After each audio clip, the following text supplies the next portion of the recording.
देखिए, हमारे यहाँ मुख्तलिफ़ एजुकेशन सिस्टम्स हैं।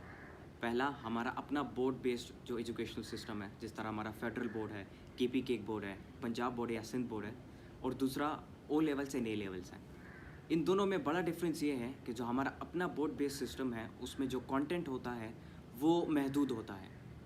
महदूद से मुराद ये है कि अगर आप एग्ज़ाम देते हो तो एग्ज़ाम में आप एग्जैक्टली वही चीज़ लिखते हो जो कि आपको उस किताब में दिया जाता है या उस ख़ास सब्जेक्ट की किताब में या टेक्स्ट बुक में आपको जो इन्फॉर्मेशन दी जाती है, एग्जैक्टली वही चीज़ आप कॉपी करके आप एग्जामिनेशंस में लिखते हो। और अगर ओ लेवल की बात की जाए तो ओ लेवल में ऐसा बिल्कुल नहीं होता। ओ लेवल एक कम्प्लीटली डिफरेंट सिस्टम है इससे। ओ लेवल्स और ए लेवल्स में होता ऐसा है कि उसमें एक ख़ास बुक नहीं होती किसी सब्जेक्ट की, बल्कि डिफरेंट ऑथर्स की डिफरेंट आइडिया बेस्ड बुक्स होती हैं।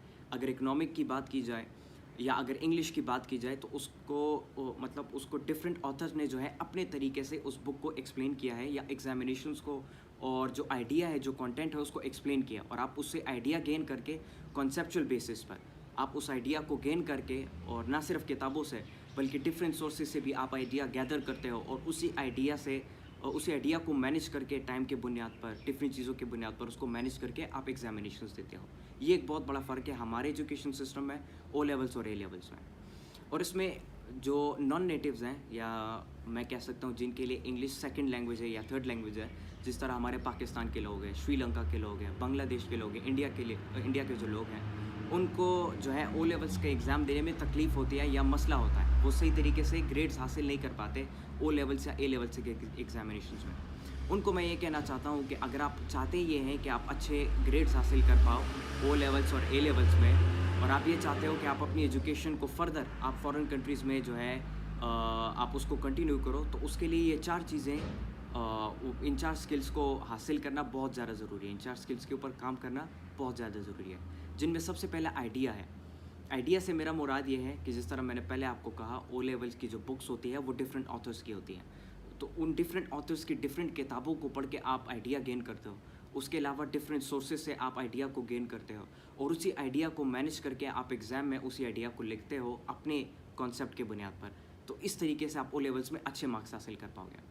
इसमें एक और इम्पॉर्टेंट बात यह है कि अगर आपके पास आइडिया है, उससे ज़्यादा इम्पॉर्टेंट ये है कि आप उस आइडिया पे बोल पाओ, क्योंकि ज़्यादातर स्टूडेंट्स के पास आइडिया तो होता है, लेकिन वो उस आइडिया को एक्सप्लेन नहीं कर पाते, बोल नहीं पाते, या तो डरते हैं या तो शर्म महसूस करते हैं, जिसकी वजह से वो आइडिया एक्सप्लेन नहीं कर पाते सही तरीके से। और फिर तीसरी बात राइटिंग की है। ज़्यादातर स्टूडेंट्स आइडिया भी उनके पास होता है, वो बोल भी पाते हैं, लेकिन वो लिख नहीं पाते। अगर आप उनको एक पेंसिल या एक रजिस्टर दे दें कि आप जो बोल रहे हो उसको लिखो, तो वो उस तरीके से उसको लिख नहीं पाते, आइडिया को उस तरीके से, आइडिया का जो फ्लो है वो इस तरीके से रख नहीं पाते, तो इसीलिए उनको ग्रेड्स जो है वो कम मिलते हैं और वो पीछे रह जाते हैं बाकी स्टूडेंट्स से। तो राइटिंग के ऊपर काम करना भी बहुत ज़्यादा ज़रूरी है।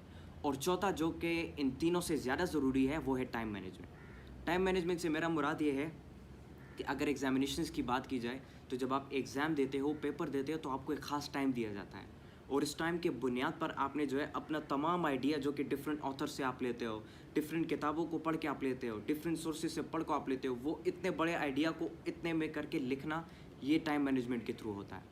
तो एग्जामिनेशंस में ऐसा होता है कि आपको एक प्रॉपर टाइम दिया जाता है, और उस प्रॉपर टाइम के बुनियाद पर आपने उस आइडिया को मैनेज करके लिखना होता है। क्योंकि कुछ लोग होते हैं जो कि ज़रूरत से ज़्यादा लिख लेते हैं, कुछ लोग होते हैं जो कि ज़रूरत से कम लिख देते हैं, इसलिए वो पीछे रह जाते हैं। तो इस तरीके से इसको मैनेज करना बहुत ज़्यादा ज़रूरी है। अच्छा, फिर इन चार चीज़ों से भी एक ज़रूरी चीज़ ये है, जिस तरह मैंने पहले कहा, इंडिया के सब कॉन्टिनेंट के जितने भी लोग हैं जिनकी इंग्लिश फर्स्ट लैंग्वेज नहीं है, सेकंड या थर्ड लैंग्वेज है, उनको मैं ये बताना चाहूँगा कि आप अपनी इंग्लिश के ऊपर काम करो। अपनी इंग्लिश की राइटिंग, स्पीकिंग, रीडिंग और लिसनिंग के ऊपर काम करें। जब आप इन चार चीज़ों के ऊपर काम करोगे और अपनी इंग्लिश को इम्प्रूव करोगे, तो ओ लेवल्स आपके लिए और भी इंटरेस्टिंग हो जाएगा। ओ लेवल्स आपके लिए आसान भी हो जाएगा, आपको फिर मज़ा आएगा उसको पढ़ने में, और फिर आप आसानी से जो है एग्ज़ाम्स दे पाएंगे और अच्छे ग्रेड्स हासिल कर पाएंगे।